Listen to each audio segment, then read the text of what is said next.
Holly Meese. I was born in Chicago, Illinois, 1960.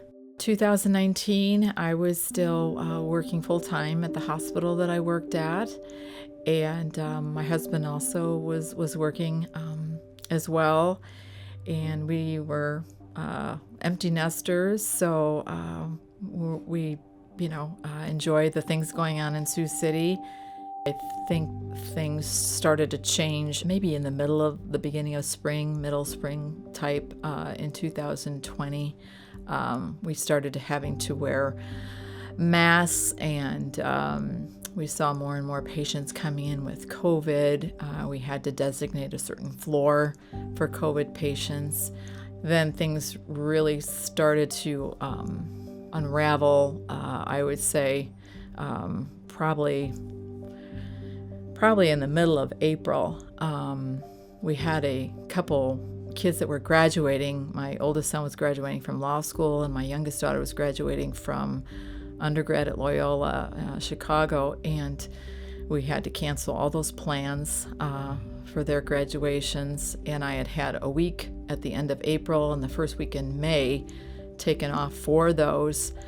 And I stopped off at work shortly before that to pick up something in my locker, and I walked into what I would consider a MASH episode. Our whole department had turned into an ICU because ICU could not accommodate all the COVID patients, so they were spilling into my department. I worked in a phase 1 post-anesthesia care unit. Then I felt very guilty and called my manager and asked if there was anything I could do to help out. And apparently one of our nurses that works the night shift had taken a leave of absence, and she said, I have a week of 12-hour night shifts, which I've worked nights for 30 years.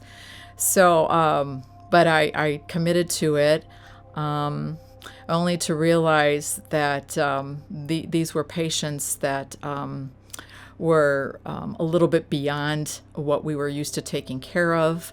My second assignment, they were going to give me 3 intensive care patients to take care of, and I just told them that wasn't safe. That's pretty much what our department turned into, was an intensive care unit.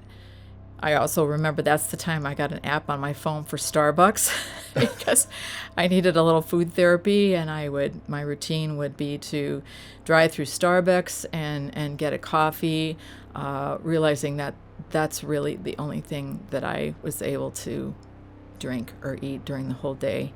My anxiety was so bad that I couldn't even eat. Of course, we didn't get breaks anyway. So I do remember a terrible shift one time. I had a intubated patient in one room, and I had another patient that I was weaning off a medication drip. And I felt so bad because time had gotten away from me that I totally missed ordering dinner for him. I asked him, where can I get some dinner for you? And he said, well, I really like Townhouse. So I said, let me order you some dinner. But I felt a lot of times coming home from work very deflated. It was unsafe. I didn't feel like I was able to give the patients the care and the time that they needed. I started losing weight. I started just having impending doom when I woke up in the morning, realizing that I had to go to work to do this. And I told my manager I felt like I just had to take a leave of absence. I just felt very disappointed and unsupported. They did not honor my short-term disability. And I do remember reading an article in the paper about our leadership feeling that at no point nurses were overwhelmed with the work that they had. Mm-hmm. So it was a time when nurses were being celebrated as heroes, but I felt very shortchanged and unsupported by my own leadership.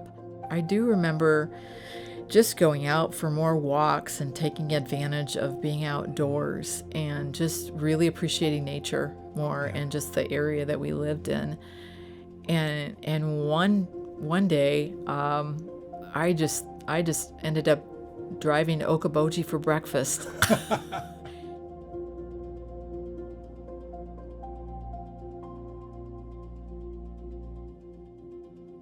Support for Facing a Changed World, an oral history of the COVID-19 pandemic, comes from the Margaret Ann Martin Everest Foundation, the Kind World Foundation, Humanities Iowa, the Friends of Siouxland Public Media, and listeners like you.